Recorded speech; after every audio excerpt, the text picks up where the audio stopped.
नमस्कार। मेरे एक हाथ में भारत का संविधान है और दूसरे हाथ में वक्फ एक्ट है। सच्चाई तो यह है कि भारत के संविधान में वक्फ बोर्ड का कोई जिक्र ही नहीं है, वक्फ ट्रिब्यूनल का कोई जिक्र नहीं है। वक्फ बोर्ड, वक्फ ट्रिब्यूनल छोड़िए, WAQF वक्फ नाम का शब्द ही नहीं है। इसके बावजूद 1954 में नेहरू जी ने वक्फ एक्ट बनाया, बाद में उसको इंदिरा जी ने मजबूत किया, उसके बाद राजीव गांधी ने मजबूत किया, फिर 1995 में नरसिम्हा राव ने इतना खतरनाक कानून बना दिया। इस घटिया कानून के कारण 1950 तक जो वक्फ एक्ट की ज़मीन मात्र 50,000 एकड़ थी, आज की डेट में वो 10 लाख एकड़ ज़मीन हो चुकी है। यानी 500 साल के मुग़लों के ग़ुलामी में और 200 साल के अंग्रेज़ों के ग़ुलामी में 700 साल की ग़ुलामी में वक्फ प्रॉपर्टी थी मात्र 50,000 एकड़।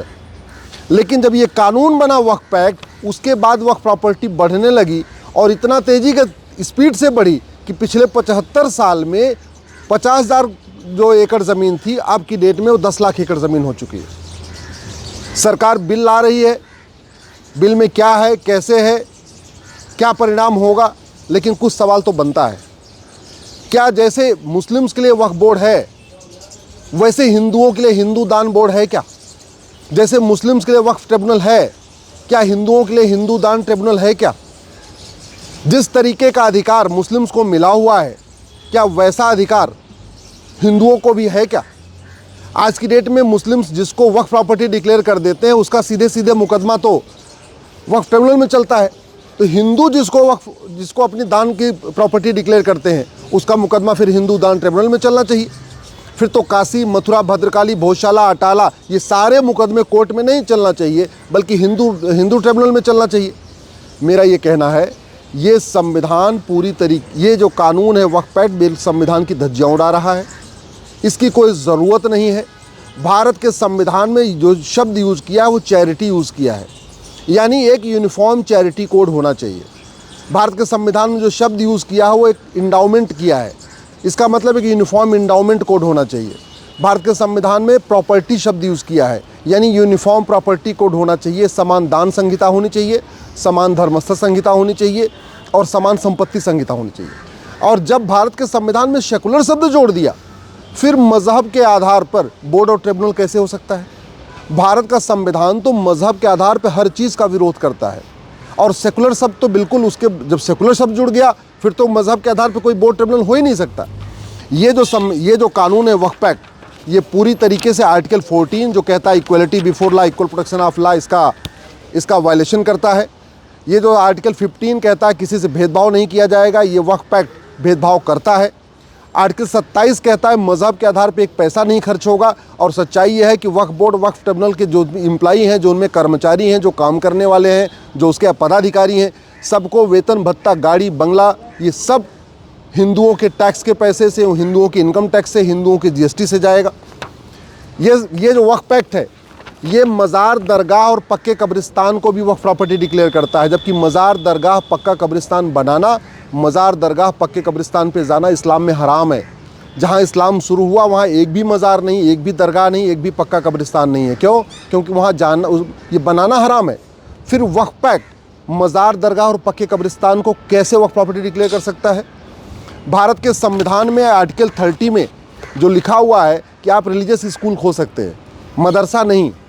और ये जो वक्फ एक्ट है, ये मदरसे को भी वक्फ प्रॉपर्टी डिक्लेयर, जहाँ मदरसा खुलता है उसको भी वक्फ प्रॉपर्टी डिक्लेयर कर दे रहा है। नफ़रत सिखाने वाले मदरसे, जिसमें कहा जाता है कि भारत का त्यौहार मनाना हराम है, वंदे मातरम बोलना हराम है, भारत माता की जय हराम है, माता पिता का पैर छूना हराम है, भारत की संस्कृति पूरी तरीके से हराम है, उसको वो जहाँ सिखाया जा रहा है जिन स्कूलों में, उसको भी ये कह रहा है कि नहीं, ये भी वक्फ प्रॉपर्टी रहेगी।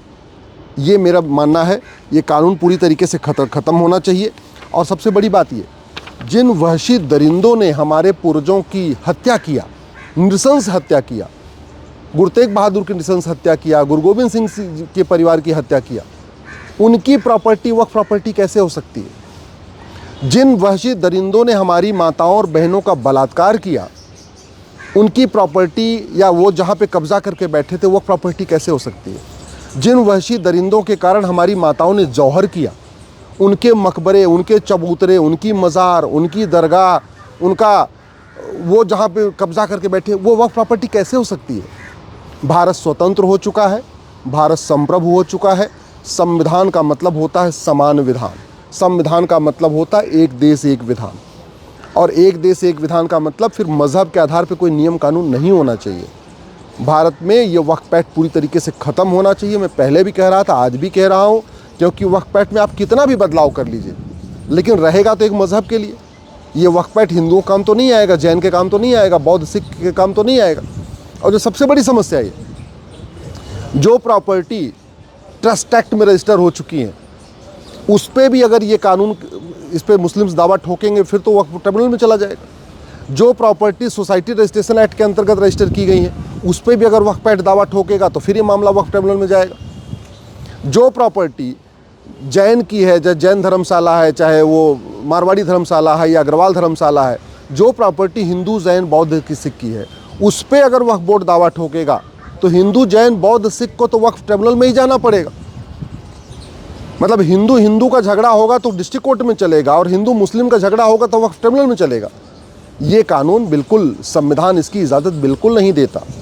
ये जो कानून में बदलाव हो रहा है, सवाल ये बनता है कि क्या इसके आने के बाद भी हिंदू जैन बौद्ध सिख को वक्फ ट्रिब्यूनल में जाना पड़ेगा? अगर जाना पड़ेगा तो फिर ये संशोधन बेकार है। अगर संशोधन होने के बावजूद भी वक्फ ट्रिब्यूनल चलता रहेगा, उसका वेतन भत्ता, गाड़ी बंगला, उसके लोगों का जो पैसा है वो हिंदू जैन बौद्ध सिख के टैक्स के देने से है, तो ये संशोधन बेकार है। मेरा ये मानना है कि पूरी तरीके से कानून ख़त्म होना चाहिए। एक समान दान संहिता बननी चाहिए, समान धर्मस्थ संहिता बननी चाहिए, समान संपत्ति संहिता बननी चाहिए। भारत का संविधान मज़हब के आधार पे बोर्ड, मज़हब के आधार पे ट्रिब्यूनल, मज़हब के आधार पे वजीफ़ा, मज़हब के आधार पे लोन, मज़हब के आधार पे नियम, मज़हब के आधार पे कानून, मज़हब के आधार पे मंत्रालय, मज़हब के आधार पे आयोग, किसी भी हर चीज़ का विरोध करता है। संविधान कहता है मज़हब के आधार पे कुछ नहीं चलेगा, क्योंकि संविधान निर्माताओं का कहना था एक बार मज़हब के आधार पे विभाजन हो चुका है, अब दोबारा मज़हब के आधार पर हमें कुछ भी प्रमोट नहीं करना है। और सरदार पटेल ने तो यहाँ तक कहा था कि जिसको मज़हब के आधार पर कोई विशेष सुविधा चाहिए वो यहाँ से चला जाए। ऑलरेडी मज़हब के आधार पर एक देश बन चुका है। और सबसे बड़ी बात ये, अगर जो वास्तव में वक्फ प्रॉपर्टी है तो अपना कागज़ दिखाओ, और कागज़ दिखा लो, अपनी वक्फ क्लेम करो। भैया हिंदू भी जहाँ अपनी बताते हैं कि हमारी ज़मीन है, हम लोग काशी के लिए लड़ रहे हैं, हम अपना कागज़ दिखा रहे हैं ना। हम मथुरा के लिए लड़ रहे हैं, अपना कागज़ दिखा रहे हैं ना। हम भद्रकाली, भोजशाला, अटाला के लिए लड़ रहे हैं, तो कागज़ दिखा रहे हैं। ये थोड़ी कह रहे कि ये हम कह रहे हैं जी हमारी है तो हमारा हो गया, ऐसे नहीं कह रहे। हम बाकायदा कोर्ट में कागज़ दिखा रहे हैं। तो फिर मुस्लिम्स को कागज़ दिखाने में क्या दिक्कत है? और वो भी 1950 से पहले जो 50,000 एकड़ ज़मीन थी, जो वहशी दरिंदों की थी, वो तो वक्फ का अधिकार ही नहीं था उनको।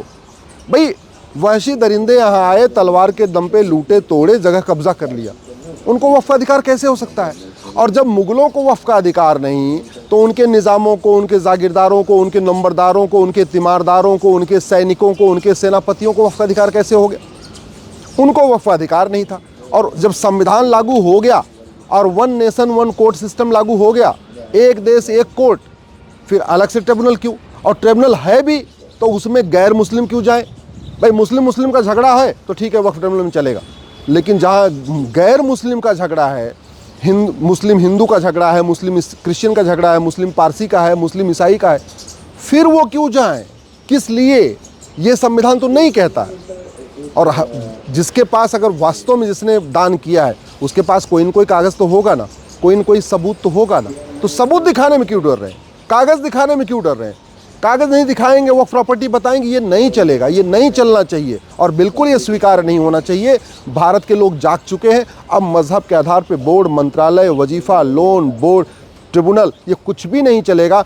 देश की जनता इसका पुरजोर विरोध करेगी।